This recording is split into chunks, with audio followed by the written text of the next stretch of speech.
നമ്മുടെ mood swings ആണ് heavy, അവരല്ല. സീരിയസ്ലി സ്പീക്കിംഗ് അവരെ മാനേജ് ചെയ്യാൻ ഈസിയാടാ, നമ്മളെ മാനേജ് ചെയ്യാനാണ് പാട്. നമ്മൾ എന്താണ് അവരോട് കാണിക്കുന്നതെന്ന് പലപ്പോഴും നമ്മൾ അറിയുന്നില്ലടാ.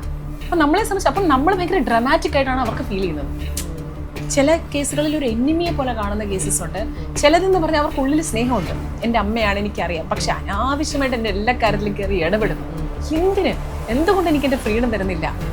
ടോയ്ലറ്റ് പോകണമെങ്കിൽ വരെ ഫോണും കൊണ്ടുപോകുന്ന കുട്ടികളുണ്ട്. നമ്മൾ തന്നെയാണ് ഇൻട്രൊഡ്യൂസ് ചെയ്യുന്നത്. And then finally we blame.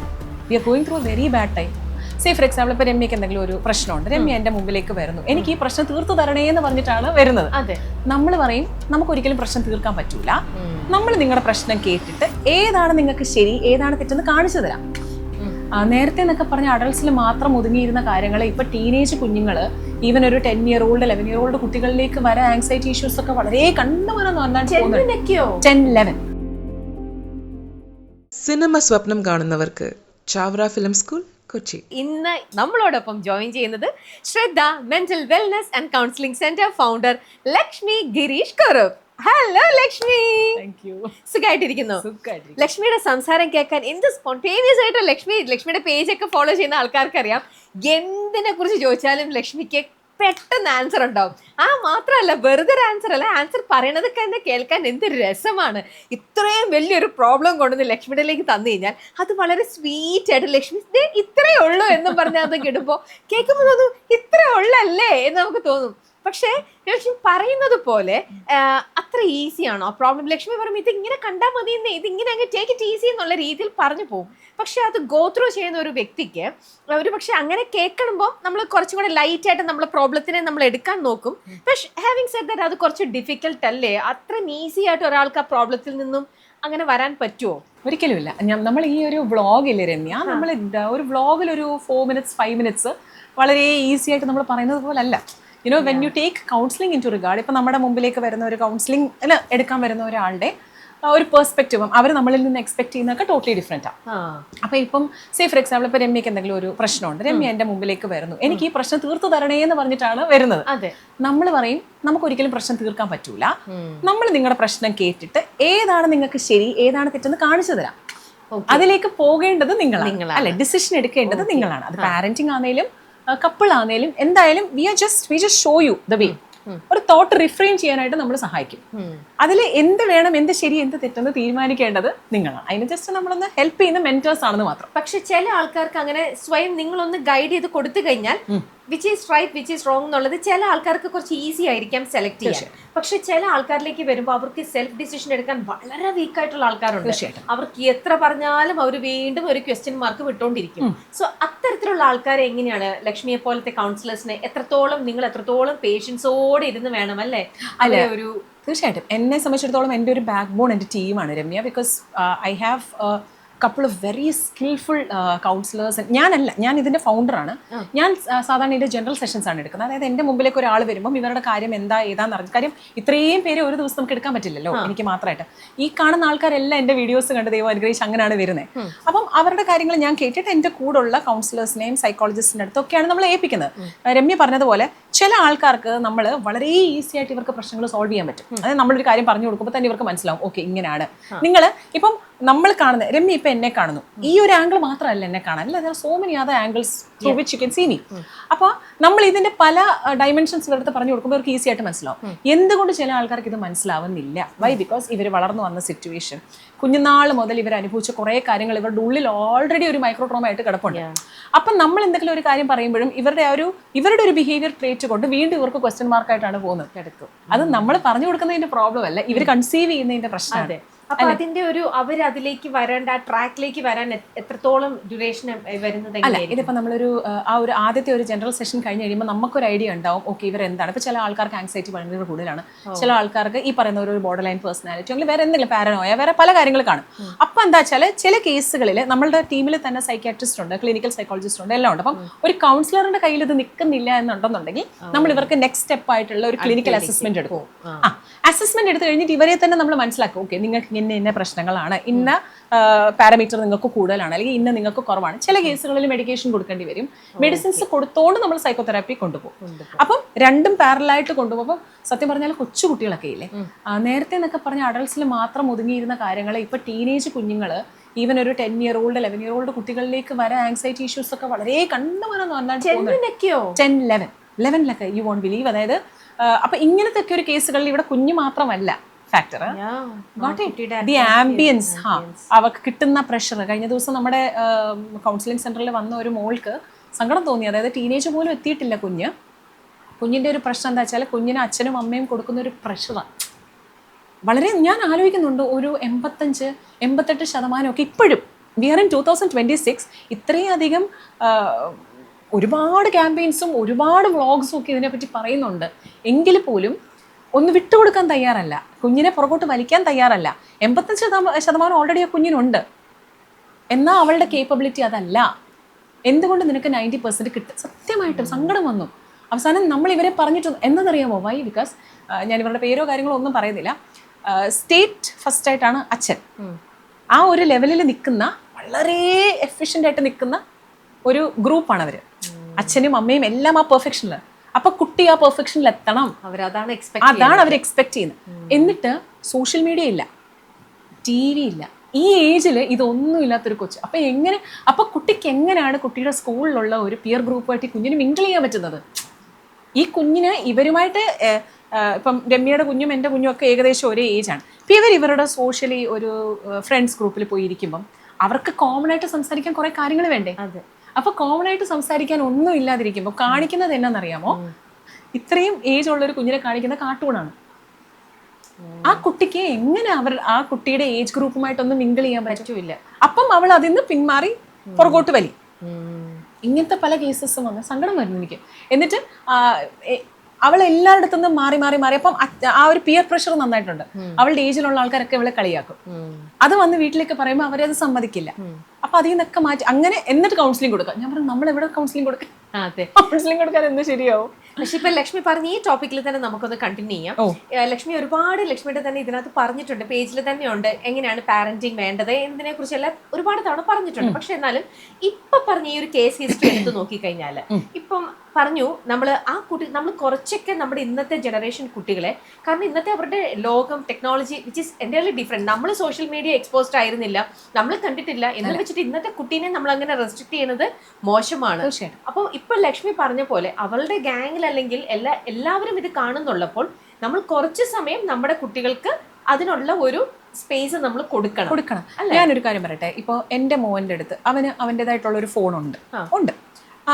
അവനാണെങ്കിൽ ഇപ്പൊ ഈ പറയുന്നത് പോലെ സോഷ്യൽ മീഡിയ പേജും ഉണ്ട്. Because he really likes music. അപ്പൊ മ്യൂസിക് ഇഷ്ടപ്പെടുന്ന, നന്നായിട്ട് അത് എക്സ്പ്ലോർ ചെയ്യാൻ ഇഷ്ടമുള്ള ഒരാളെ പിടിച്ചിട്ട് ഞാൻ ഒന്നും കൊടുക്കാതിരുന്ന ഞാൻ അവനോട് ചെയ്യുന്ന ദ്രോഹമാണ്. അപ്പോൾ അത്യാവശ്യം ഞാൻ അവൻ എല്ലാ കാര്യങ്ങളും കൊടുക്കുന്നുണ്ട്. ഞാൻ പക്ഷേ അവൻ്റെ എല്ലാ കാര്യങ്ങളും എനിക്കും എൻ്റെ ഹസ്ബൻഡിനും കാണാൻ പറ്റും. അദ്ദേഹത്തിന്റെ ഫോണിലും എല്ലാം അറിയാൻ പറ്റും, എനിക്കും എല്ലാം അറിയാൻ പറ്റും. പക്ഷെ ഇന്ന് വരെ നമ്മൾ വേണ്ടാത്ത രീതിയിൽ ആളുടെ സ്ക്രൂട്ടനൈസ് ചെയ്ത എന്താണ് അവൻ നോക്കുന്നത്, ഇല്ല എന്താ ഒന്നുമില്ല. അവരുടെ ഫ്രണ്ട്സിന്റെ ചാറ്റ് എല്ലാം ഞങ്ങൾക്ക് കാണാം, പക്ഷെ നമ്മളതൊന്നും നോക്കാറില്ല. We give him ample freedom. അപ്പോൾ ആ ഒരു ഫ്രീഡം നമ്മൾ കൊടുക്കുന്നത് കൊണ്ട് ഗോഡ്സ് ഗ്രേസ് ഈ മൊമെന്റ് വരെ അതിൽ നിന്ന് അങ്ങ് പോകാനായിട്ട് അവൻ ഇതുവരെ ശ്രമിച്ചിട്ടില്ല. ടൈം കൊടുക്കുന്നുണ്ട്. പക്ഷെ അതിൻ്റെ ഒപ്പം രമ്യ, ഞാൻ ഭയങ്കരമായിട്ട് ഇപ്പൊ ഇങ്ങോട്ട് ട്രിവാൻഡ്രത്തേക്ക് ഞാൻ മാറാനുള്ളൊരു കാരണം തന്നെ കൂടുതൽ ആളെ ഫിസിക്കലി ആക്റ്റീവ് ആക്കാനും മ്യൂസിക്കിലേക്ക് കൂടുതൽ ആക്റ്റീവ് ആക്കാനും ഉള്ളൊരു ശ്രമം ഞാൻ നടത്തുന്നുണ്ട്. എന്നെ കൊണ്ടാവുന്നതിന്റെ പരമാവധി നല്ലൊരു റുട്ടീൻ സെറ്റ് ചെയ്യുന്നുണ്ട്. ഇപ്പൊ രണ്ടുപേർക്കും, ഇപ്പം ഒരാൾക്ക് ഇഷ്ടം ഒന്നും കൂടെ അക്കാഡമിക്സ് ആണ്, ചെറിയ ആൾക്ക് മ്യൂസിക്കിനെക്കാട്ടി താല്പര്യം അതാണ്. അപ്പൊ അതുമായി ബന്ധപ്പെട്ടിട്ടുള്ള ആക്ടിവിറ്റീസിലേക്ക്, അതാണ് ആ ഒരു സിറ്റിയിലേക്ക് മാറിയതിന്റെ ഒരു ഗുണം അവിടെ ഉണ്ട്. മൂത്താളെ ഇപ്പൊ ഡ്രംസ് ആണെങ്കിലും കീബോർഡ്, ഇതൊക്കെ ആളുടെ തന്നെ താല്പര്യത്തിന് പോകുന്ന കേട്ടോ, ഒന്നും എന്റെയോ ഹസ്ബൻഡിന്റെയോ ഒരു കമ്പൾഷൻ കൊണ്ടല്ല. അപ്പൊ അങ്ങനെ ആവുമ്പോൾ ഓട്ടോമാറ്റിക്കലി കുറച്ച് സമയം മാത്രമേ സ്ക്രീനിന് കിട്ടുന്നുള്ളൂ. ഞാൻ പറഞ്ഞു, നീ കളിച്ചോ, എല്ലാം ചെയ്തോ, പക്ഷെ എല്ലാത്തിനും ഒരു ലിമിറ്റ് വേണം. നീ തന്നെ നിന്റെ റുട്ടീൻ ഉണ്ടാക്കാം. ഇതുവരെ അതുകൊണ്ട് നമുക്കൊരു പ്രോബ്ലം. ഞാൻ കമ്പൽ ചെയ്ത് അടിച്ചു പിടിച്ച് വാങ്ങുമ്പോഴത്തേക്ക് നമ്മുടെ കയ്യിൽ നിൽക്കത്തില്ലടാ, നമ്മളുമായിട്ടൊരു ഭയങ്കര ഡിസ്റ്റൻസ് വരും. ഇപ്പം എന്ത് കാര്യമാണെങ്കിലും അത് സ്റ്റാർട്ടിങ് ഫ്രം ഹിസ് ക്രഷ്, ആളുടെ മറ്റുള്ള ഫ്രണ്ട്സ് ബോഡി ഷെയിം ചെയ്യുന്നതാണ്, എന്താണെങ്കിലും അത് 100% വന്ന് തുറന്ന് പറയാൻ ആൾക്കൊരു സ്പേസ് ഞാൻ കൊടുക്കുന്നുണ്ട്.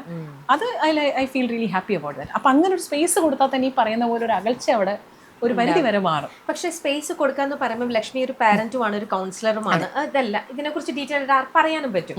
ഇപ്പൊ ലക്ഷ്മിയുടെ തന്നെ എക്സാമ്പിളിൽ നമുക്ക് പോയിക്കൊണ്ടിരിക്കാം. ഓക്കെ, അപ്പൊ മോൻ വന്നിട്ട് ഇപ്പൊ ഇങ്ങനെ ഒരു കാര്യങ്ങൾ പറയുന്നു, ലക്ഷ്മി ഒരു ഫ്രണ്ടിനെ പോലെ അത് നിന്ന് കേൾക്കുന്നു. പക്ഷെ കേൾക്കുന്ന രീതിയിൽ ആ കേൾക്കുന്നതേ ആരുമായിക്കോട്ടെ, ലക്ഷ്മി എന്നല്ല ആരുമായിക്കോട്ടെ, നമ്മളവിടെ കേട്ടു, നമ്മൾ ഫ്രണ്ടിലെ പോലെ നിന്നു. പക്ഷെ അവർ ചെയ്യുന്നതിനകത്ത് ഒരു തെറ്റുണ്ടെന്ന് നമ്മളൊരു അഡൽട്ട് ആകുമ്പോൾ നമുക്കത് ചിലപ്പം സെൻസ് ചെയ്യാം, നമുക്കത് മനസ്സിലാവും അല്ലേ?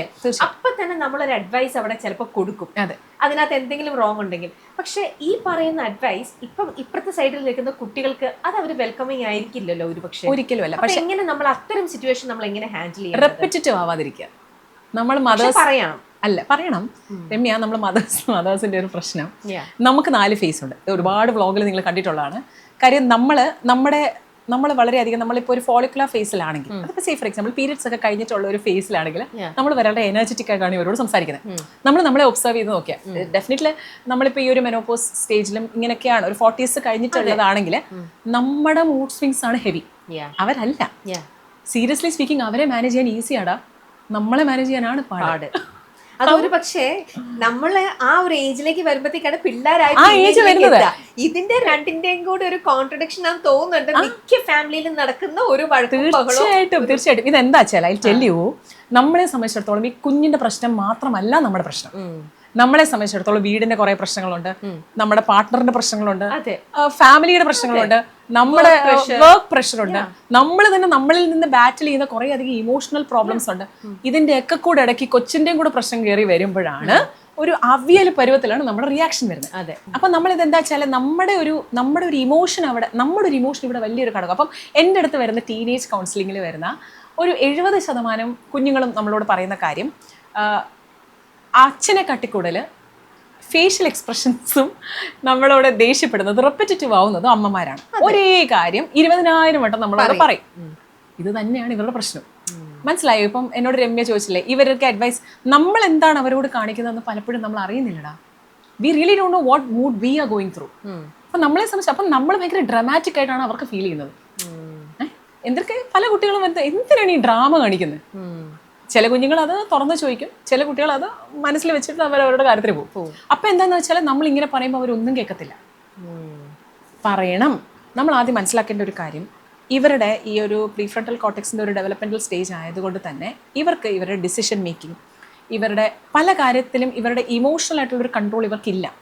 വളരെയധികം ഇമോഷണൽ കൺട്രോൾ ഉള്ള ഏജിലാണ് നമ്മൾ നിൽക്കുന്നത്. നമുക്കതില്ല. അപ്പൊ ആ പാവങ്ങളെ നമ്മൾ പറയേണ്ട കാര്യം going through such a lot. അപ്പം അതിലൂടെ അവരെ ബാറ്റിൽ ചെയ്തുകൊണ്ടിരിക്കുന്ന ഒരു ടൈമാണ്.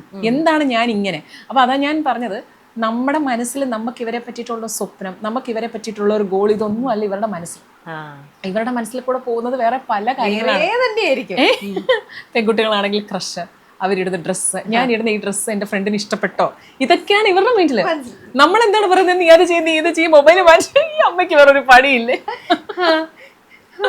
മനസ്സിലായോ? പക്ഷേ എന്താ പറയാ, ഇതൊക്കെ ഒരു സൈഡ് നമ്മൾ കാണുന്നു. ഓക്കെ, റിപ്പീറ്റേറ്റീവ് ആയിട്ട് കാര്യങ്ങൾ പറയാതിരിക്കാം, ജസ്റ്റ് വൺ ടൈം മാത്രം പറഞ്ഞു പോവാന്ന് ഇപ്പൊ ലക്ഷ്മി പറഞ്ഞു. പക്ഷെ എന്നാലും ചില സമയത്ത് ചിലപ്പോ അവരുടെ നമുക്ക് പറ്റൂലല്ലോ, സംടൈംസ് നമ്മളിത് നാഗിങ് മദർ ആവും. ഇവര് എത്ര പറഞ്ഞാലും ഇത് ശരിയാവുന്നില്ല. അങ്ങനെയുള്ള കേസിലും നമുക്ക് ഇങ്ങനെ പാരന്റ്സിന്റെ അടുത്ത് ഇങ്ങനെ റിപ്പീറ്റേറ്റീവ് ആയിട്ട് പറയാണ്ടിരിക്കാൻ അങ്ങനെ പറ്റുമോ? ഇല്ല, പറ്റത്തില്ല. നമ്മൾ അവിടെ അസേർട്ടീവ് ആവുക. അതായത് ഞാൻ പറയുന്നത്, ഭയങ്കരമായിട്ട് ആർഗ്യുമെന്റേറ്റീവ് ഇതിലോട്ട് പോകുമ്പോൾ നമ്മുടെ എനർജി നമ്മൾ പറഞ്ഞാൽ അവർ കേൾക്കത്തില്ല രമ്യ. ആദ്യം അത് മനസ്സിലാക്കുക. അത് ഓട്ടോമാറ്റിക്കലി ഇവരൊരു 18-19 അവരവരുടെ ഒരു ഏജിലേക്ക് പതിയെ വന്ന് കഴിയുമ്പോൾ മാത്രമേ അവരത് സെറ്റ് ആവുള്ളൂ. നമ്മൾ ഇവരുടെ അടുത്ത് പറഞ്ഞുകൊണ്ടിരിക്കും തോറും നമ്മളും അവരും തമ്മിലുള്ള ഒരു ഡിസ്റ്റൻസ് കൂടത്തേ ഉള്ളൂ. Obviously got it. അപ്പം നമ്മൾ ഫസ്റ്റ് എന്താ വെച്ചാൽ നമ്മൾ നമ്മുടെ സെൽഫ് ഹീലിംഗ് നോക്കും. അപ്പോൾ ഓട്ടോമാറ്റിക്കലി കഴിഞ്ഞ ദിവസം എനിക്ക് വന്നൊരു കേസാണ്. അപ്പം ഇവിടെ അമ്മയെടുത്ത് കുഞ്ഞിൻ്റെ അടുത്ത് ഞാൻ എപ്പോഴും എനിക്ക് എൻ്റെ ദേഷ്യം കൺട്രോൾ ചെയ്യാൻ വയ്യ. അമ്മ വന്ന് പറഞ്ഞതാണ്, എനിക്ക് എൻ്റെ ദേഷ്യം കൺട്രോൾ ചെയ്യാൻ വയ്യ, ആൺകുഞ്ഞാണ്. അപ്പം ഇവനടുത്ത് സ്ക്രീൻ ടൈം മാറ്റടാ എന്ന് ഞാൻ പറയുന്നതുകൊണ്ട് ഇവൻ സ്ക്രീൻ മാറ്റുന്നില്ല. എനിക്ക് എൻ്റെ ദേഷ്യം എനിക്ക് പറ്റുന്നില്ല. അപ്പം നമ്മൾ എന്ത് ചെയ്തതെന്ന് വെച്ചാൽ ആങ്കർ മാനേജ്മെൻറ്റിൻ്റെ കുറച്ച് ടെക്നിക്സും കാര്യങ്ങളും ഒക്കെ, അതായത് സെൽഫായിട്ടുള്ള ഹീലിങ്ങിൻ്റെ കുറച്ച് കാര്യങ്ങളൊക്കെ പറഞ്ഞു കൊടുത്തു. പക്ഷെ ഞാൻ അവരോട് ഒരു കാര്യം ഞാൻ പറയാൻ മറന്നുപോയി. പെട്ടെന്ന് നിങ്ങൾ ഇതങ്ങ് അഡോപ്റ്റ് ചെയ്തിട്ട് അഡോപ്റ്റ് ചെയ്ത് നിങ്ങൾ ഭയങ്കര പൊളൈറ്റ് ആവരുത് എന്നുള്ള രീതിയിൽ ഞാൻ വിചാരിച്ച അവർ മനസ്സിലാക്കും. കാര്യം ഇതിനെല്ലാം പറഞ്ഞു കൊടുത്തപ്പോഴത്തേക്ക് അത് മനസ്സിലാക്കും എന്ന് ഓർത്തു. ഇവരെന്താ ചെയ്യുന്നത് വെച്ചാൽ ഇവരുടെ ഈ നേച്ചറിൽ നിന്നേ ഇവരങ്ങ് കംപ്ലീറ്റ്ലി മാറി. അപ്പോൾ കൊച്ചു വിചാരിച്ചു ഇനി അമ്മയ്ക്ക് എന്തെങ്കിലും പ്രശ്നമുണ്ടോ? അത്രയും നാളും ഭയങ്കരമായിട്ട് റിയാക്ട് ചെയ്തുകൊണ്ടിരുന്ന അമ്മ മോനെ എന്നൊക്കെ വിളിച്ചപ്പോൾ കുട്ടി വിചാരിച്ച കുട്ടി കളിയാക്കുവാന്ന്. മനസ്സിലായോ? മനസ്സിലായി. അപ്പം കംപ്ലീറ്റ്ലി ഉൾട്ടയായി, ടോട്ടലി ഉൾട്ടയായി. അതിനെക്കാട്ടി വലിയ പ്രശ്നമായി. അവസാനം ഈ കൊച്ചിനെ കൂടെ കൊണ്ടുവരേണ്ടി വന്നു. അപ്പം പറഞ്ഞ അമ്മ ഫുൾ ഡ്രാമയാണ്, നേരത്തെ അങ്ങനെ അമ്മ ഇങ്ങനെയുണ്ട്. അപ്പം നമ്മുടെ നേച്ചർ വിടാതെ നമുക്ക് ബേസിക് ആയിട്ടുള്ള കുറച്ച് ട്രീറ്റുകൾ ഉണ്ടല്ലോ, അതിൽ നിന്ന് മാറി നമ്മൾ ആക്കുമ്പോഴത്തേക്ക് ഇവർ വിചാരിക്കും ഇവർ അഭിനയിക്കുവാന്ന്. അങ്ങനെയുണ്ട്. അപ്പോൾ വല്ലാത്തൊരു കോംപ്ലിക്കേറ്റഡ് ഏജ് ആണ് രമ്യ. അതെന്താ വെച്ചാൽ ഒരു 16 വരെ പെൺകുട്ടികളെ സംബന്ധിച്ചിടത്തോളം ഒരു 16-17 ആവുമ്പോൾ നമ്മൾ അത് കഴിയുമ്പോൾ പതിയെ മാറും. അവരുടെ ഒരു ഹെൽത്തി ബൗണ്ടറി നമ്മൾ വെക്കണം. പക്ഷെ ഓവർ ഇവരുടെ അടുത്ത് നമ്മൾ കെയർ അങ്ങ് ആക്കാൻ പോയാൽ നമ്മളെ സംബന്ധിച്ചിടത്തോളം നമ്മൾ എത്ര ഫ്രണ്ട്ലി ആണെന്ന് പറഞ്ഞാൽ at the end of the day we are a parent അല്ലേ? നമ്മൾ എന്ന അമ്മയ്ക്ക് അവരിൽ നിന്ന് എക്സ്പെക്ട് ചെയ്യുന്ന കുറച്ച് കാര്യങ്ങളുണ്ട്. എക്സാക്ട്ലി. അതുകൊണ്ട് ഇല്ലെന്ന് പറയാൻ പറ്റത്തില്ല. പക്ഷെ അവരെ സംബന്ധിച്ചിടത്തോളം ഒരു 13-14 കഴിയുമ്പോഴത്തേക്ക് അവർ നമ്മളെ കാണുന്നത് ചില കേസുകളിൽ ഒരു എനിമിയെ പോലെ കാണുന്ന കേസസ് ഉണ്ട്. ചിലതെന്ന് പറഞ്ഞാൽ അവർക്കുള്ളിൽ സ്നേഹമുണ്ട്, എൻ്റെ അമ്മയാണ് എനിക്കറിയാം, പക്ഷെ അനാവശ്യമായിട്ട് എൻ്റെ എല്ലാ കാര്യത്തിലും കയറി ഇടപെടുന്നു. എന്തുകൊണ്ട് എനിക്ക് എൻ്റെ ഫ്രീഡം തരുന്നില്ല? മനസ്സിലായോ? അതാണ്. അപ്പം ആ ഒരു ബൗണ്ടറി നമ്മളൊന്ന് കൊണ്ടുപോകുക എന്ന് പറഞ്ഞാൽ ഇറ്റ്സ് നോട്ട് വെരി. ആക്ച്വലി ആ കുട്ടികളെ ഇത് ചെയ്യാൻ നമ്മൾ ബീങ് എ പാരന്റ് നമ്മളാണ് നമ്മളെ തന്നെ ഒന്ന് മോൾഡ് ചെയ്ത് മാറ്റേണ്ടത് അല്ലേ? ആ ഒരു ഏജിലേക്ക് കുട്ടികൾ വരുമ്പോൾ നമ്മൾ നമ്മുടെ കംപ്ലീറ്റ് ആറ്റിറ്റ്യൂഡ് ടുവേർഡ്സ് പലതിലേക്കുള്ളതും എങ്ങനെ കുട്ടികളെ ഹാൻഡിൽ ചെയ്യണം എന്നുള്ളതിനും നമ്മളാണ് കുറച്ചും കൂടെ. തീർച്ചയായിട്ടും പാരന്റ്സ് ശ്രദ്ധിച്ച് നമ്മളെ മാറ്റിയാൽ അവരെ ഡീൽ ചെയ്യാൻ നമുക്ക് വളരെ ഈസിയാണ്. പിന്നെ എന്തുകൊണ്ട് ഇപ്പം ഈ സ്ക്രീൻ നമ്മൾ തന്നെയാണ് കുട്ടികൾക്ക് ആദ്യം കൊടുക്കുന്നത്. രമ്യ, നമ്മൾ നോക്കുവാന്നേല് കുഞ്ഞ് കരയുമ്പോ തന്നെ ചില പാരന്റ്സ് അപ്പൊ തന്നെ കാണും. ഞാൻ അന്ന് ഒരു ദിവസം ഞാൻ ട്രെയിനിൽ വന്നേ. അപ്പോൾ കുഞ്ഞിന് വർക്കല തൊട്ട് ഇവിടുന്ന് ഞാൻ ചെങ്ങന്നൂരാണ് പോയത്. അപ്പോൾ ഇവിടുന്ന് ഏകദേശം ഒരു 2.5 മണിക്കൂർ. വർക്കല കയറിയപ്പം ഒരു കപ്പിളാണെങ്കിൽ ട്രെയിനിൽ കയറിയതാണ്. ഒരു 1.5 വയസ്സുള്ള കുഞ്ഞുണ്ട്. കുഞ്ഞ് ഒന്ന് ചാടിക്കോട്ടെ, നമ്മുടെ 2 ടയർ ചെയ്താൽ അപ്പം 2 ബേർത്തല്ലേ. കുഞ്ഞ് അവിടെ നിന്ന് ചാടി മേളിലോട്ട് ഇങ്ങനെ കയറാനുള്ള ശ്രമം നടത്തുന്നു. താഴെ നിൽക്കുന്നു. ആ സെക്കൻഡിൽ കുഞ്ഞിന് ഫോൺ കൊടുത്തതാണേ. ഞാൻ മാവേലിക്ക് അവർക്കപ്പം ഞാൻ ആരാ എന്താണെന്നൊന്നും അവർക്ക് മനസ്സിലായില്ല, ഞാൻ മനസ്സിലാക്കാൻ പോയുമില്ല. പക്ഷേ കുറേ കഴിഞ്ഞ് കഴിഞ്ഞിട്ട് കുഞ്ഞിങ്ങനെ റബ്ബ് ചെയ്ത് കണ്ടോണ്ടിരിക്കും. എനിക്ക് സത്യം പറഞ്ഞാൽ എൻ്റെ ഉള്ളിലെ കൗൺസിലർ പുറത്ത് വന്നു കേട്ടോ. എന്നിട്ട് ഞാൻ അവരോട് പറഞ്ഞു, ഞാൻ ഇവിടുന്ന് കയറിയപ്പോൾ തൊട്ട് ഇപ്പം മാവേലിക്കര കായംകുളം എത്തുന്നു, ഒരു 1.5-2 മണിക്കൂറായിട്ട് നിങ്ങൾ കണ്ടിന്യൂസ്ലി ഇത് കാണിച്ചുകൊണ്ടിരിക്കുക. നിങ്ങൾ ഈ ചെയ്യുന്നത് ശരിയാണ്, അതാവുമ്പോൾ അക്രമം കാണിക്കും എന്ന് പറഞ്ഞിട്ട് ഇവർ ജസ്റ്റിഫൈ ചെയ്യാൻ തുടങ്ങി.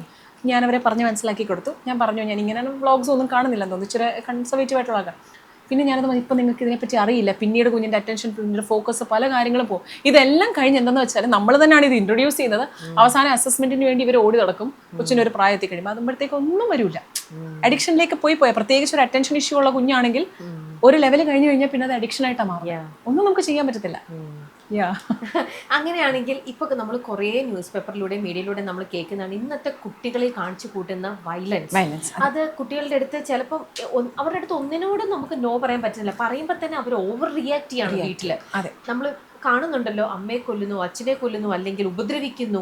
അപ്പൊ ഇത്തരത്തിലുള്ള കുട്ടികളുടെ ഒരു സൈക്കിക് ആയിട്ടുള്ള അവരുടെ ഒരു ആക്ഷൻസ് വരുന്നത് അതപ്പോ എന്തുകൊണ്ടായിരിക്കും? എവിടെയായിരിക്കും? ഒന്നാമത്തെ കാര്യം, ഓവർ ആയിട്ടുള്ള സ്ക്രീൻ അഡിക്ഷൻ ഉള്ള കുട്ടികൾക്ക് അഗ്രസീവ്നെസ് ഭയങ്കര കൂടുതലാണ്. ഈ ഒരു കുഞ്ഞ് ഒരു ഓവറായിട്ടുള്ള റിയാക്റ്റീവ് ആവുന്നു എന്നുണ്ടെന്നുണ്ടെങ്കിൽ കുട്ടിയുടെ വീട്ടിലെ സാഹചര്യം നമ്മൾ അനലൈസ് ചെയ്യുന്നത് വളരെ ഇമ്പോർട്ടൻ്റ് ആണ്. 3-4 ഫാക്ടേഴ്സ് അവിടെ ഉണ്ട്. ഒന്ന്, അച്ഛൻ്റെ അമ്മയുടെയും ഇങ്ങോട്ടുള്ള റിയാക്ഷൻസ്, ഇവർ തമ്മിലുള്ള ബോണ്ട്.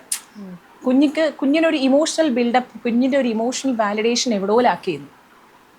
2, കുഞ്ഞിൻ്റെ പേഴ്സണാലിറ്റി ഇഷ്യൂ കുഞ്ഞിന് കാണാം.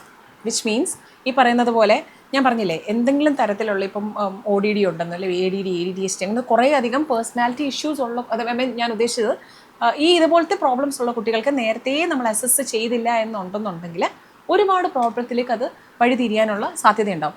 പിന്നെ സ്ക്രീൻ അഡിക്ഷൻ ഇവിടെ ഒരു വലിയ ഘടകമാണ്. എന്ന് വെച്ചാൽ എത്രമാത്രം കുഞ്ഞ് സ്ക്രീനിലേക്ക് ഗ്ലൂ ചെയ്തുകൊണ്ടിരിക്കുന്നോ, അത് പിടിച്ച് മാറ്റിയപ്പോഴാണ് കഴിഞ്ഞ ദിവസം നമ്മൾ കണ്ടത് ഒരു ഇതിനകത്ത്, അത് പിടിച്ച് മാറ്റി കയ്യിലുള്ളൊരു സാധനം എടുത്തെറിഞ്ഞ് അമ്മ ബോധം കെട്ടു, കുഞ്ഞ് അറിഞ്ഞില്ല.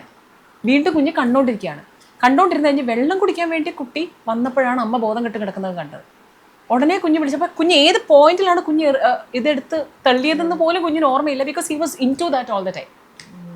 അവസാനം അമ്മ എന്നിട്ട് പോലീസിൻ്റെ അടുത്ത് ഒറ്റ കൊടുത്തില്ല, ഞാൻ തന്നെ വീണാന്നാണ് പറഞ്ഞത്. അവസാനം അങ്ങനെ നമ്മളെ SP സാറ് വിളിച്ച് പറഞ്ഞിട്ടാണ് നമ്മുടെ അടുത്തോട്ട് ആ കേസ് വന്നത്. ചോദിച്ചു വരുമ്പോൾ എത്രയാണെന്നറിയുമോ, 3.5 hours ഒക്കെയാണ് കാണുന്നത്. 3.5 hours, can you imagine? ഒരു 10 year താഴെയുള്ളൊരു കുഞ്ഞ് കാണുന്നത് മാക്സിമം പോയ ഒരു മണിക്കൂറിൽ താഴെ കാണേണ്ടത് ആണ് ഇത്രയും കാണുന്നത്. അപ്പം കുറച്ചു നേരമൊക്കെ അവനൊന്നും അടങ്ങിയിരുന്നോട്ടെ, അമ്മ ജോലി കഴിഞ്ഞ് വന്നു കഴിയുമ്പം അമ്മയ്ക്ക് വീട്ടു ജോലി എല്ലാം ഉണ്ട്. അപ്പൊ ആ വീട്ടു ജോലി ചെയ്യാൻ വേണ്ടി കുഞ്ഞൊന്ന് അടങ്ങിയ ഒരു സ്ഥലത്ത് ഇരുന്നോട്ടെ എന്ന് പറഞ്ഞ് കൊടുക്കും. അത് കഴിഞ്ഞ് കണ്ട് പിന്നെ ഇതില്ലാതൊന്നും പറ്റൂല. കഴിക്കണമെങ്കിൽ വേണം, ടോയ്ലറ്റ് പോകണമെങ്കിൽ വരെ ഫോണും കൊണ്ട് പോകുന്ന കുട്ടികളുണ്ട്. നമ്മൾ തന്നെയാണ് ഇൻട്രൊഡ്യൂസ് ചെയ്യുന്നത്. And then finally we blame. എന്ത് ചെയ്യാൻ? എന്തൊരു പിന്നീട് അത് പിന്നെ ഒരു ഏജ് ആകുമ്പോഴത്തേക്കും നമുക്ക് ഒരു രീതിയിലും അവരെ കൺട്രോൾ ചെയ്യാൻ പറ്റാത്ത ഒരു ലെവലിൽ ഇപ്പം ആ കുട്ടിക്ക് നമ്മൾ മെഡിസിൻസ് കൊടുക്കുകയാണ് കുട്ടി വയലന്റ് ആവാതിരിക്കാൻ. ഈ നമ്മുടെ തന്നെ സൈക്കാട്രിക് ഡിപ്പാർട്ട്മെന്റിൽ ഭയങ്കര സങ്കടം തോന്നി. എന്താ വെച്ചാൽ ചോദിച്ചു വന്നപ്പോൾ അമ്മ തന്നെ വർക്കിംഗ് ആണ്, അമ്മ തന്നെയാണ് അത് ഇൻട്രൊഡ്യൂസ് ചെയ്തത്. ഞാൻ പറഞ്ഞപ്പോൾ ആരെ ഇതിനെ ബ്ലെയിം ചെയ്യണം? പിന്നെ ആ അമ്മയ്ക്ക് കുഞ്ഞിനോടുള്ളൊരു വാത്സല്യം കൊണ്ട് അമ്മ പറഞ്ഞില്ല കുട്ടിയാണ് പിടിച്ച് തള്ളിയെന്ന്. പക്ഷെ പിന്നെ അത് പോലീസ് കണ്ടുപിടിച്ച് വേറെ കേസോ കാര്യങ്ങളിലോട്ടൊന്നും പോയില്ല. അവർക്ക് രണ്ടുപേർക്കും പരാതി ഇല്ല, അതുകൊണ്ട് ഇപ്പോഴും മെഡിക്കേഷനിലേക്ക് പോവാണ്. അപ്പോൾ ഒരു വശത്തോട്ട് തെറാപ്പിയും ഒരു വശത്ത് മെഡിസിൻസ് ഇതുവരെ കൊണ്ടെത്തിച്ചു. ആലോചിച്ച് നോക്കിയാൽ എത്രയോ സെൻറ്റേഴ്സിലാണെന്നറിയാമോ അഡിക്ഷൻ മാറാനായിട്ട് ഇപ്പോൾ കുട്ടികൾക്ക് മെഡിസിൻസ് കൊടുക്കേണ്ട അവസ്ഥയിലേക്ക് വന്നത്. We are going through a very bad time. ശരിക്കും അമ്മമാരും പെൺകുട്ടികളും തമ്മിലുള്ള ഒരു ഫ്രിക്ഷൻ വളരെ വീട്ടിൽ ഇതേപോലത്തെ റിപ്പീറ്റേറ്റീവ് ആയിട്ടുള്ള പല ഇൻസിഡൻസ് വരുമ്പോൾ അവർ തമ്മിൽ എപ്പോഴും അവിടെ ഒരു എന്താ പറയാ ഫ്രണ്ട്സിനെക്കാട്ടിലും ഒരു എനിമിറ്റി അവിടെ ക്രിയേറ്റ് ചെയ്യും. അതേപോലെ അച്ഛനും ആൺകുട്ടിയും തമ്മിൽ അവിടെ കുറച്ചും കൂടെ സിറ്റുവേഷൻസിനെ ഒന്ന് ഹാൻഡിൽ ചെയ്യാൻ പറ്റുമെങ്കിൽ അല്ലെങ്കിൽ കുറച്ചും കൂടി ഈസി ആക്കുമോ ഓപ്പോസിറ്റ് സെക്സ്? അതായത് മകളാണെങ്കിൽ അവിടെ കൂടുതലായിട്ടും അവളുടെ കാര്യങ്ങൾ അച്ഛനെ ഹാൻഡിൽ ചെയ്യട്ടെ എന്ന് വെക്കുക, അമ്മ മകന്റെ കാര്യങ്ങൾ അങ്ങനെയാണെങ്കിൽ ഈ ഒരു ഫ്രിക്ഷൻ അങ്ങനെ എന്തെങ്കിലും ഹെൽപ്പ് ചെയ്യോ? Nothing like that. The only thing is വീട്ടില് അച്ഛനും അമ്മയും തമ്മിലുള്ള ഒരു ബോണ്ട് ക്ലിയർ ആണെങ്കിൽ ഓക്കെ. യുനോ ഇപ്പോൾ നമ്മളൊന്നും ഒരുപാട് അങ്ങ് ഉപദേശിക്കുകയോ ഒരുപാട് ഇവരെ ആ ഒരു അഡ്വൈസിങ് നോട്ടിലോട്ട് കൊണ്ടുപോയി ചെയ്യേണ്ട കാര്യമില്ല രമ്യ. നമ്മൾ you just show dum.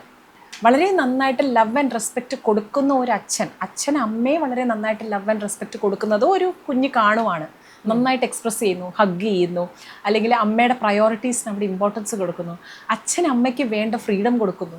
Freedom കൊടുക്കേണ്ട കാര്യമില്ല, ഓൾറെഡി അത് വേണ്ടതാണ്. പക്ഷെ എന്നാലും ഞാൻ പറയാണ്, വീട്ടിൽ അമ്മായിയമ്മമാരുടെയോ അല്ലെങ്കിൽ വേറെയുള്ള ആൾക്കാരുടെ വാക്കുകൾ കേട്ട് അമ്മയെ കൊത്തി നോവിക്കുന്നില്ല, ഇതൊക്കെ കാണുന്ന ഒരു കുഞ്ഞുങ്ങളാണ് എന്നുണ്ടെന്നുണ്ടെങ്കിൽ നമ്മളൊന്നും ചെയ്യണ്ട, ഓട്ടോമാറ്റിക്കലി ആ അച്ഛൻ്റെ നേച്ചറിലേക്ക് കുഞ്ഞു വന്നോളൂ.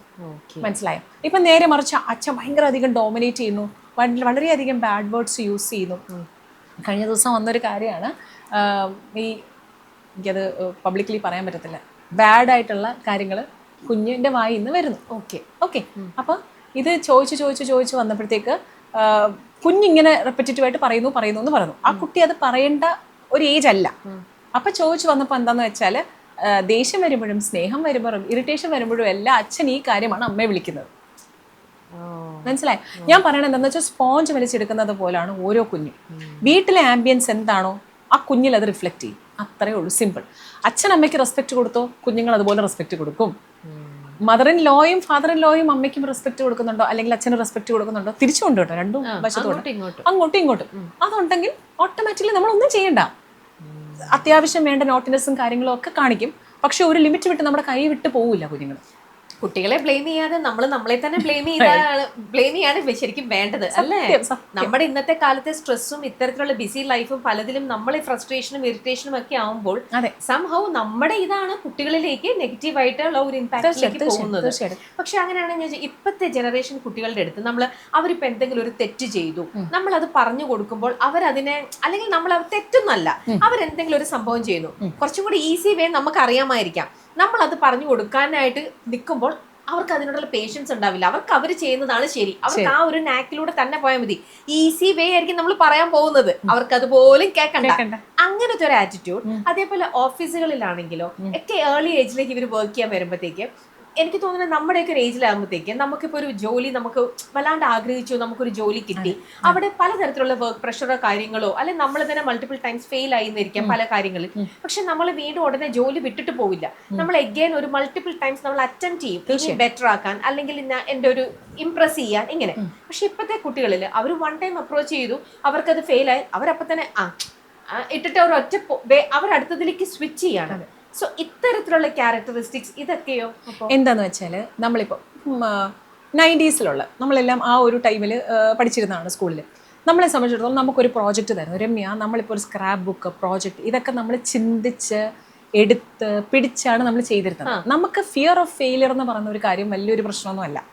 നമ്മളെ ഇപ്പോഴെന്ന് പറയുമ്പോൾ ഈ ജെൻറൽ പാരന്റിങ് പോലെ തന്നെ സ്കൂളുകളിലും ടീച്ചേഴ്സിന് എന്തെങ്കിലും ഒരു കാര്യം പറയാനും എടുക്കാനും ഒക്കെ പേടി. ആ സമയത്ത് ഫോണിൽ വീഡിയോ എടുക്കുക, അതാ പറഞ്ഞത്. അവിടെ സോഷ്യൽ മീഡിയയുടെ ഒരു വലിയൊരു പ്രോബ്ലം ഉള്ളതെന്ന് വെച്ചാൽ കുട്ടികളെ മിസ്റ്റേക്സിലൂടെ, കുട്ടികളെ ഫെയിലിയറിലൂടെ എക്സ്പോസ് ചെയ്യുന്ന ഒരു രീതി ഇപ്പോൾ വളരെ കുറവാണ്. ഇവിടെ AI ഒരു വലിയൊരു ഇതൊരു ഇഷ്യൂ ആയിട്ടുണ്ട്. അതിൽ ടെൽ യു, കഴിഞ്ഞ ദിവസം എൻ്റെ മൂത്ത മോന് ഒരു പ്രോജക്റ്റ് ഉണ്ടായിരുന്നു ചെയ്യാൻ. അവൻ എടുത്തേക്കുന്നത് ബിസിനസ് സ്റ്റഡീസാണ്, IG ആണ്. അപ്പം അതിനകത്ത് അവർ കൊടുത്തേക്കുന്ന ഒരു രീതിയിൽ, അപ്പം അത് സമറൈസ് ചെയ്തിട്ടൊന്ന് എഴുതാനുള്ളൊരു സംഭവമാണ് കൊടുത്തിരുന്നത്. അപ്പം ഇവിടെ വന്നിട്ട് ഉടനെ പുള്ളി എൻ്റെ ഫോൺ എടുത്തിട്ട് ചാറ്റ് GPT എടുത്തു. എന്നിട്ട് അപ്പം ഞാൻ പറഞ്ഞു, നോ, ഞാനത് സമ്മതിക്കത്തില്ല, നീ തന്നെത്താൻ എഴുതുക. അമ്മ തന്നെത്താൻ എനിക്കൊന്നും വരത്തില്ല. ഞാൻ പറഞ്ഞു, എന്തും ആയിക്കോട്ടെ, you try using your own words, you write it എന്ന് പറഞ്ഞിട്ട്. അപ്പം ഇതാണ് ഞാൻ പറഞ്ഞു വരുന്നത്. നേരത്തെ നമ്മൾ ചിന്തിച്ച് എടുത്ത് തെറ്റുകളൊക്കെ മനസ്സിലാക്കി എഴുതിയിരുന്നത് എല്ലാം ഇപ്പം AI റീപ്ലേസ് ചെയ്തു അല്ലേ? അപ്പം automatically we don't have the patience. നമുക്കിപ്പോൾ എന്താ പേഷ്യൻസ്? നമുക്ക് എന്തെങ്കിലും ഒരു കാര്യം, ഈവൻ ഒരു ഫേസ്ബുക്കിന്റെ ക്യാപ്ഷൻ പോലും we don't think and write. നമ്മൾ ആ സെക്കൻഡിൽ നമ്മൾ ടൈപ്പ് ചെയ്യാൻ പോലും നമുക്ക് പറ്റത്തില്ല. നമ്മൾ ഉടനെ അവിടെ വോയിസ് ഇടുന്നു, കെൻ യു ഗിവ് മീ ഇത് എന്താ good caption for this is it, this is A situation ഇടുന്നു. ഓട്ടോമാറ്റിക്കലി ഒരു കുറേ എണ്ണം വരും. അതിൽ നിന്ന് നമ്മൾ കോപ്പി എടുക്കും, പേസ്റ്റ് ചെയ്യും, അതിടും. This is what is happening. അപ്പം എന്താ വെച്ചാൽ ഒരു കഴിഞ്ഞ ദിവസം ഒരു സൈക്കാട്രിസ്റ്റിന്റെ ഒരു വളരെ ഇതായിട്ടുള്ള ഒരു വീഡിയോയിൽ ഞാൻ കണ്ടു, ഇനി അങ്ങോട്ടുള്ള കുഞ്ഞുങ്ങളൊന്നും ബ്രെയിൻ യൂസ് ചെയ്യത്തില്ല എന്ന് കണ്ടപ്പോൾ എനിക്ക് ഭയങ്കര സങ്കടം തോന്നി. സത്യമാണ്. കാര്യം എന്താ വെച്ചാൽ ബ്രെയിൻ യൂസ് ചെയ്ത് ചെയ്യേണ്ടതെല്ലാം ഇപ്പൊ AI ആണ് ചെയ്യുന്നത്. You take any medium. എനിക്കൊന്ന് കൗൺസിലിംഗിൽ പോലും ഇപ്പോൾ ഒരു പേഷ്യന്റ് 8th month ആയിട്ടുള്ള ഒരു പേഷ്യന്റ് വന്നിരുന്നു, സിവിയർ ആയിട്ടുള്ള ആങ്സൈറ്റി കേട്ടോ. അപ്പോൾ പുള്ളിക്കാരി ഞങ്ങളോട് പറയുവാണേ, 5th month വരെ ഞാൻ ഇതിനോടായിരുന്നു ചോദിക്കുന്നത്, ജെമിനിയാണോ അതോ ChatGPT ആണോ എന്ന് എനിക്കറിയത്തില്ല. എൻ്റെ മനസ്സിലെ പ്രശ്നങ്ങളൊക്കെ പറയുമ്പോഴത്തേക്ക് അവർ എനിക്ക് സൊല്യൂഷൻസ് പറഞ്ഞു. ഞാൻ പറഞ്ഞു, ഈശ്വര, കൗൺസിലിംഗ് പോലും ഈ രീതിയിലായ. അപ്പോൾ കുറേയൊക്കെ എനിക്ക് പറഞ്ഞു തരും. അതിനകത്ത് വോയിസ് ഉണ്ടല്ലോ. അപ്പോൾ അത് കേൾക്കുമ്പോൾ എനിക്ക് ഇച്ചിരി സമാധാനം. പക്ഷെ പിന്നെ എനിക്ക് മനസ്സിലായി, ഇതിൽ നിന്ന് എനിക്ക് സമാധാനം കിട്ടുന്നില്ല. സെയിം റെപ്പറ്റേറ്റീവ് കാര്യങ്ങളാണ്. നമ്മൾ മനസ്സിലാക്കേണ്ട ഒരു കാര്യം, നമ്മുടെ ഒരു കുറേ കാര്യത്തിന്റെ ഒരു സമ്മറിയാണിത്. നമ്മൾ ചോദിക്കുന്നതിൽ അത് പ്രോസസ് ചെയ്യുന്ന ഒരു കുഞ്ഞു മിനിയേച്ചർ രൂപമാണ് നമുക്ക് കൊണ്ട് തരുന്നത്. It is not human and we don't realise that. അല്ലേ? ഒരു ഹ്യൂമൻ കണക്ഷൻ എങ്ങനെ അവിടെ കിട്ടും? തീർച്ചയായിട്ടും ജോബിലും എല്ലാത്തിലും അതിൻ്റെ ഒരു എക്സ്പ്ലോർ ചെയ്യുന്ന പോസിബിലിറ്റീസ് ഒക്കെ ഒരുപാടുണ്ട്. പക്ഷെ ഒരു സങ്കടം വരുന്ന ഒരു കാര്യം എന്താ വെച്ചാൽ, നമ്മുടെ ബ്രെയിൻ ഇതിൽ നിന്ന് 10 times ആണ്. അതൊന്നും നമുക്ക് യൂസ് ചെയ്യുന്ന, നമ്മുടെ കുഞ്ഞുങ്ങൾ യൂസ് ചെയ്യുന്നില്ല. We are so much attune to this. അതാണ് ഒരു വലിയൊരു വിഷയം. അത് തന്നെയാണ് രമ്യ പറഞ്ഞതിലേക്ക് ഞാൻ വരുന്നത്. ഈ ഫിയർ ഓഫ് ഫെയിലിയർ എന്ന് പറഞ്ഞൊരു കാര്യം, അവർക്ക് ഫെയിൽ ചെയ്യാനുള്ള ഓപ്ഷൻ ഇല്ലടാ, because they are so much into this no, അല്ലേ? അപ്പൊ നമ്മൾ അതും നമ്മൾ ശ്രദ്ധിക്കണം, എക്സ്പോസ് ചെയ്യണം അല്ലേ? ഫെയിലിയർ വന്നാൽ നമ്മൾ എക്സ്പോസ് ചെയ്യണം. പക്ഷെ അതിന് ഇനി സാഡ്ലി സ്പീക്കിംഗ് അതിനുള്ള ഓപ്ഷൻ ഇല്ല. അത്രയും അഡ്വാൻസ്ഡ് ആയി. V don't have. നമ്മൾ എത്ര കണ്ടാലും കുട്ടികൾ അതിലേക്ക് ഇനി പോവില്ല. ഇനി അങ്ങോട്ടുള്ള ഒരു 10 years ഇനി എന്തൊക്കെ നടക്കും, ഗോഡ് നോസ്. ഇപ്പൊ കഴിഞ്ഞ ദിവസം കണ്ടു, അടുത്ത വരാൻ പോകുന്ന ഒരു 5 വർഷത്തിൽ വരാൻ പോകുന്ന ഒരു അഡ്വാൻസ്മെന്റിൽ ഇപ്പൊ നമ്മൾ എടുക്കുന്ന, ഇപ്പൊ നമ്മൾ ChatGPTയുടെ അടുത്ത് സംസാരിക്കുന്ന സെയിം രീതിയിൽ എക്വിപ്മെന്റ്സ് തമ്മിൽ സംസാരിക്കും അത്ര. അതായത് നമ്മളിപ്പം മേടിച്ച് വെക്കുന്ന, എനിക്ക് വളരെയധികം അതിശയം തോന്നി. അതായത് ഇപ്പം ഒരു വാഷിംഗ് മെഷീനും ഫ്രിഡ്ജും ഇലക്ട്രിക്കൽ എക്വിപ്മെന്റ്സ് ആണെങ്കിൽ ഇതിന്റെ ഹീറ്റ് തന്നെത്താനേ അത് കുറയ്ക്കും. എന്തെങ്കിലും തരത്തിലുള്ളതാണെങ്കിൽ ഇത് തന്നെ വോയിസ് എടുത്തിട്ട് പറയുന്ന രീതിയിലോട്ടായിരിക്കും അടുത്ത ഒരു 10 years വരാൻ പോകുന്നത്. അപ്പം അതും കൂടെ ആകുമ്പോൾ പിന്നെ ഒന്നും വേണ്ട, നമ്മൾ ഇരുന്നാൽ മതി. അപ്പം എങ്ങനെയാണ് നമ്മൾ നമ്മുടെ ബ്രെയിൻ യൂസ് ചെയ്യുന്നത്? We are not doing anything. അപ്പൊ എങ്ങനെ നമ്മുടെ കുട്ടികളെ നമ്മൾ മാറ്റാൻ പറ്റത്തില്ല. മാക്സിമം നമുക്ക് ഒന്ന് ഹെൽപ്ലെസ് ആണ്. ഹെൽപ്ലെസ്സിലോട്ട് തന്നെയാണ് പോകുന്നത്. എത്രയോ പേരുടെ ജോലിയാണ് പോകുന്നത്. അതെ, എൻ്റെ സിസ്റ്റർ ഇൻഫോസിസിലാണ്. കഴിഞ്ഞ ദിവസം അവൾ പറഞ്ഞ അനുസരിച്ചിട്ട് കഴിഞ്ഞ വർഷം തന്നെ എത്രയോ എണ്ണമാണ് എലിമിനേറ്റഡ് ആയേക്കുന്നത്. എത്രയോ ലെവൽസിനുള്ള ആൾക്കാരാണ് because of the AI. Because അവർ ചെയ്യേണ്ടത് തുച്ഛമായ രീതിയിലാണ്. അത് within a very fraction of സെക്കൻഡിലാണ് ഇതെല്ലാം ഇങ്ങോട്ട് കൊടുക്കുന്നത്. അപ്പൊ എല്ലാം പോയില്ലേടാ. സർവൈവൽ ഓഫ് ദി ഫിറ്റസ്റ്റ് എന്ന് പോലും പറയാൻ പറ്റത്തില്ല ഇപ്പം. So how world is going. Lakshmi എന്ത് ചോദിച്ചാലും വളരെ ഈസി ആയിട്ട്, ഇത്ര സ്പോണ്ടേനിയസ്, എത്ര ബ്യൂട്ടിഫുൾ ആയിട്ട് എല്ലാം പറയാൻ പറ്റുന്നത്. ലക്ഷ്മിയുടെ ചൈൽഡ്ഹുഡ് ഒക്കെ അത്രയും ബ്യൂട്ടിഫുൾ ആയിരുന്നു, അല്ലെങ്കിൽ അത്രയ്ക്കും അതോ എങ്ങനെയാണ് ഇത്രയും നിങ്ങളെപ്പോലത്തെ കൗൺസിലേഴ്സ് എല്ലാവരും ഇത്രയ്ക്കും മറ്റുള്ളവരുടെ പ്രോബ്ലത്തിന് വേണ്ടി നല്ല സൊല്യൂഷൻ കൊടുക്കാൻ പറ്റുന്നത്? നിങ്ങൾ ഒരു പക്ഷേ ഒരു രീതിയിലുള്ളതൊന്നും ഫേസ് ചെയ്തിട്ടില്ലാത്തത് കൊണ്ടാണോ, അതോ നിങ്ങൾക്കും എന്തെങ്കിലുമൊക്കെ ബിറ്റർ എക്സ്പീരിയൻസിലൂടെ നിങ്ങൾ പഠിച്ചെടുത്തിട്ട് നിങ്ങൾ പറയുന്നതാണോ? Such a beautiful question. എനിക്ക് എന്നെ സംബന്ധിച്ചിടത്തോളം ആസ് എ ചൈൽഡ് എനിക്ക് ഒരുപാട് പ്രശ്നങ്ങളുണ്ടായിരുന്നു. ഒന്ന്, ഫാമിലിയിൽ തന്നെ അത്യാവശ്യം ചെറിയ രീതിയിൽ ഒരു ബ്രോക്കൺ ഫാമിലി ആയിരുന്നു. ഇപ്പം ഗോഡ്സ് ഗ്രേസ് അവർ രണ്ടുപേരും തമ്മിൽ പ്രശ്നങ്ങളൊന്നുമില്ല. അപ്പം ജോയിൻറ്റ് ഫാമിലിയിലായിരുന്നത് കൊണ്ട് തന്നെ അവിടെ കുറേ പ്രശ്നങ്ങളുണ്ടായിരുന്നു.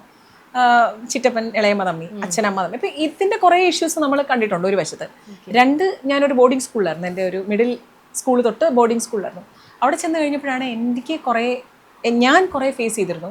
ആസ് എ ചൈൽഡ് പഠിക്കാനുള്ള കുറേ ഇഷ്യൂസ് എനിക്കുണ്ടായിരുന്നു. അത് ഏകദേശം ഒരു സ്കൂൾ കഴിയുന്ന ടൈമിലാണ് എനിക്ക് ഡിസ്ലെക്സി ആണെന്ന് ഞാൻ മനസ്സിലാക്കിയത്. ലേണിംഗ് ഡിസബിലിറ്റി ഉണ്ടായിരുന്നു, എഴുതാനുള്ള പ്രശ്നങ്ങളുണ്ടായിരുന്നു, അത് തമ്മിലുള്ള ഒരു കണക്ഷൻ കിട്ടുന്നില്ലായിരുന്നു. അപ്പം ഇപ്പം ഈ കഴിഞ്ഞിടയ്ക്ക് ഞാൻ എൻ്റെ മോനുമായിട്ട് അവിടുത്തെ ബോർഡിങ്ങിലെ സിസ്റ്ററെയൊക്കെ കാണാൻ പോയി. കാര്യം ഈ സിസ്റ്ററാണ് എന്നെക്കൊണ്ട് ഒരു സൈക്കോളജിസ്റ്റിൻ്റെ അടുത്ത് കൊണ്ടുപോയത്. ഇതൊന്നും ഇല്ലല്ലോ. 2001 ഞാൻ 10th പാസ്സാവുന്നത്.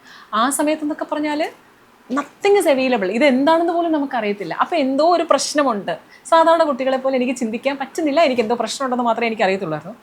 അതൊക്കെ കഴിഞ്ഞ് കോളേജിലേക്കൊക്കെ എത്തിക്കഴിഞ്ഞപ്പോഴാണ് ഗോഡ്സ് ഗ്രേസ് നല്ലൊരു സൈക്കോളജിസ്റ്റിനെ എനിക്ക് കിട്ടി, who help me to come out of this. ഒരു ലിമിറ്റ് വരെ. ഇപ്പോഴും അതിൻ്റെ എവിടേക്കൊക്കെയോ ട്രീറ്റുകളുണ്ട്. അത് ഞാൻ വീണ്ടും നമുക്കത് വന്നു പോയാൽ നമുക്ക് ലൈഫ് ലോങ് ആണ് രമ്യ. നമുക്ക് അതിൽ നിന്ന് കംപ്ലീറ്റ്ലി ഒരു മുക്തിയില്ല.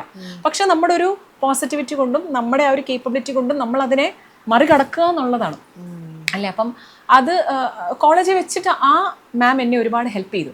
അങ്ങനെ സ്കൂളിൽ നിന്ന് ഏറ്റവും ലാസ്റ്റ് ലെവലിൽ നിന്ന് കോളേജിൽ വൺ ഓഫ് ദ ടോപ്പേഴ്സ് എന്നുള്ളൊരു ലെവലിലേക്ക് ഗോഡ്സ് ഗ്രേസ് അതിലേക്ക് വരാനായിട്ട് എനിക്ക് സാധിച്ചു. എനിക്കത് കോൺസ്റ്റൻ്റ് ആയിട്ടുള്ള എൻ്റെ ഒരു എഫേർട്ട് കൊണ്ടും ആ മാം എന്നെ ഹെൽപ്പ് ചെയ്തത് കൊണ്ടുമൊക്കെ സീരിയസ്ലി. അപ്പം അത് കഴിഞ്ഞ് ഞാനാണെങ്കിൽ ഒരു കോളേജിൽ അത് കഴിഞ്ഞാൽ ഞാൻ UK പഠിക്കാനൊക്കെ പോണത്.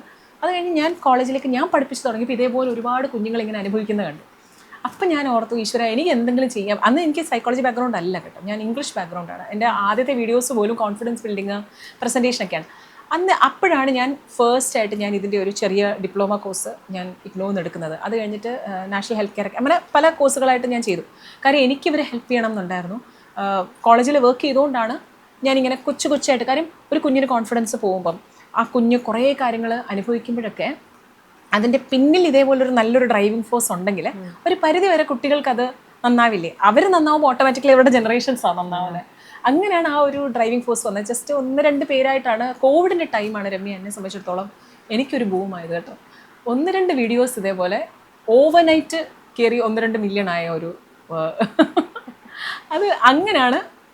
അപ്പോൾ ചിലപ്പോൾ ഇറ്റ് മസ്റ്റ് ബി ദൈവത്തിൻ്റെ ഒരു നിശ്ചയമായിരിക്കും ഇതിലേക്ക് വരണം എന്നൊക്കെ. അങ്ങനെ പിന്നെ പതിയെ ഇപ്പോൾ ഇത്രയും വലിയൊരു ഗോഡ്സ് ഗ്രേസ് ഇപ്പൊ ഇങ്ങനെ വന്ന് നിൽക്കുന്നു. എനിക്കറിയാം ഈ ഒരു ടോപ്പിക്കിൽ പ്രത്യേകിച്ചും 1-2 വാക്കുകൾ ഇതിലൊന്നും കൺക്ലൂഡ് ചെയ്യാൻ ഒരിക്കലും പറ്റില്ല എന്ന് എനിക്കറിയാം. എന്നാലും നമ്മുടെ ഇപ്പോൾ സൊസൈറ്റിയിൽ പലതരത്തിലുള്ള ഇഷ്യൂസ്, പലതരത്തിലുള്ള പ്രോബ്ലം, പലതരത്തിലുള്ള ബുദ്ധിമുട്ടുകൾ എല്ലാം നമ്മൾ കണ്ടുകൊണ്ടിരിക്കുകയാണ്. ഇതൊന്നും വരാതെ ഒരു ബെറ്റർ സൊസൈറ്റി വരാൻ വേണ്ടിയിട്ട് നമ്മളൊരു പാരന്റ് ആയിക്കോട്ടെ, ഒരു കിഡ് ആയിക്കോട്ടെ, ഒരു ഹ്യൂമൻ എന്നുള്ള രീതിയിൽ നമ്മൾ എന്തൊക്കെ കാര്യങ്ങളാണ് ശ്രദ്ധിക്കേണ്ടത്? നമുക്കതിനെ തിരിച്ചു കാണാം. എന്ന് വെച്ചാൽ പ്രശ്നങ്ങളെല്ലാം വരും തീർച്ചയായിട്ടും വരത്തില്ലേ. നമ്മൾ പ്രശ്നത്തിൽ നിന്നൊക്കെ ഒളിച്ചോടാതെ പ്രശ്നങ്ങളെ എങ്ങനെ നമുക്ക് വളരെയധികം അസേർട്ടീവായിട്ട് ഫേസ് ചെയ്യാൻ പറ്റും, അതല്ലേ നല്ലത്. എന്ന് വെച്ചാൽ നമ്മുടെ കയ്യിൽ, നമ്മുടെ കൺട്രോളിൽ നിൽക്കാത്ത പോലെ പ്രോബ്ലംസ് വരും ഇവിടെ, ഇനിയും വന്നുകൊണ്ടിരിക്കും. നമ്മളത് നമ്മൾ ഒന്നിന് പുറകെ ഒന്നായിട്ട് നമ്മൾ വന്നുകൊണ്ടിരിക്കും. അവിടെ നമ്മൾ എങ്ങനെ സ്ട്രോങ് ആക്കുന്നു എന്നുള്ളതിലാണ് അല്ലേ, അതല്ലേ നല്ലത്. അതെ, അതേ പറ്റുള്ളൂ. പ്രാക്ടിക്കലി സ്പീക്കിംഗ് അതേ വരുള്ളൂ. പ്രോബ്ലം വരാതെ ഒരിക്കലും മാറാൻ പറ്റത്തില്ല. നമ്മളെ സ്ട്രോങ് ആക്കാനായിട്ട്, ഡെഫിനറ്റ്ലി നമ്മളെ സ്ട്രോങ് ആക്കാനായിട്ട് ഇപ്പോൾ ഓരോരുത്തർക്കും ഓരോന്നാണ്. ഇപ്പം ഞാൻ എപ്പോഴും എല്ലാവരോടും പറയുന്ന ഒരു കാര്യമുണ്ട്. ഇപ്പം രമ്യയെ സ്ട്രോങ് ആക്കുന്ന രമ്യക്ക് കുറേ കാര്യങ്ങളുണ്ടാവും, അതേ ആയിരിക്കത്തില്ല എനിക്ക്. അതെ. അപ്പം ഞാൻ ഇപ്പം എൻ്റെ ഹസ്ബൻഡിനോട് ഞങ്ങളുടെ മാരീഡ് ലൈഫിൽ ഞാൻ ഫോളോ ചെയ്യുന്നൊരു കാര്യമുണ്ട്. ഇപ്പം ലിവ് ആൻഡ് ലെറ്റ് ലിവ് എന്നുള്ളൊരു കാര്യമുണ്ട്. ഇപ്പം എൻ്റെ ഹസ്ബൻഡിൻ്റെ ഏറ്റവും വലിയ പാഷൻ അദ്ദേഹത്തിൻ്റെ പാട്ടാണ്. He loves music, he is A musician. ശരി, പുള്ളിയെ സംബന്ധിച്ചിടത്തോളം പുള്ളിയുടെ ഒരു ഹാപ്പി ഹോർമോൺ കയറുന്നത് മ്യൂസിക്കിലാണ്. എന്നെ സംബന്ധിച്ചിടത്തോളം എൻ്റെ ഒരു ഹാപ്പി ഹോർമോൺ എന്ന് പറയുന്നത് കയറുന്നത് ത്രൂ ദ സ്റ്റഡീസ്. ഞാൻ നന്നായി പഠിക്കുമ്പോൾ ഞാൻ എൻ്റെ അപ്പോൾ അതാണ് എൻ്റെ ചെറിയ കുഞ്ഞിൻ്റെ ടേസ്റ്റ് വേറൊരാളുടെ ടേസ്റ്റ്. അപ്പം ഓരോരുത്തർക്കും അവരെ സ്ട്രോങ് ആക്കാൻ, അവരെ ഹാപ്പി ആക്കാനുള്ള ഒരു രീതി അവർ ഫോളോ ചെയ്താൽ മറ്റുള്ളവർക്കൊരു ശല്യമാവാതെ നമുക്ക് അല്ലേ, നമ്മൾ ഹാപ്പി ആയിരിക്കുമ്പോൾ നമ്മുടെ ചുറ്റിനുള്ള ആൾക്കാർ ഹാപ്പി ആയിരിക്കും. അപ്പം that will give us a stronger mind to face anything. അത് നമുക്കെല്ലാം മാറ്റാൻ പറ്റത്തില്ലടാ. Life is full of problems. Beautiful message നമുക്ക് ഇന്നത്തെ ഈ ഒരു ടോക്ക് വൈൻഡപ്പ് ചെയ്യാം. പറയാൻ പോയാൽ ചോദിക്കാൻ പോയാൽ ഒരുപാട് കാര്യങ്ങളുള്ള ഒരു ടോപ്പിക്കാണ്. പക്ഷെ നമ്മുടെ ടൈം കൺസ്ട്രെയിൻ കാരണം മാത്രം നമുക്ക് ഇതിവിടെ ഇന്നത്തെ ഈ ഒരു കോൺവെർസേഷൻ നമുക്ക് ഇവിടെ ഇത് വൈൻഡപ്പ് ചെയ്യാം. Thank you Lakshmi, thank you for your time. ഇനിയും ഇതേപോലെ ബ്യൂട്ടിഫുൾ ആയിട്ട് കുറേ കാര്യങ്ങൾ ലക്ഷ്മി നമുക്ക് എല്ലാവർക്കും യൂസ്ഫുൾ ആവുന്ന രീതിയിലുള്ള കുറേ കാര്യങ്ങൾ ലക്ഷ്മിക്ക് ചെയ്തുകൊണ്ടിരിക്കാൻ പറ്റട്ടെ. Wishing all the best. Thank you very much. Thank you. Cinema സ്വപ്നം കാണുന്നവർക്ക് ചാവറ ഫിലിം സ്കൂൾ, കൊച്ചി.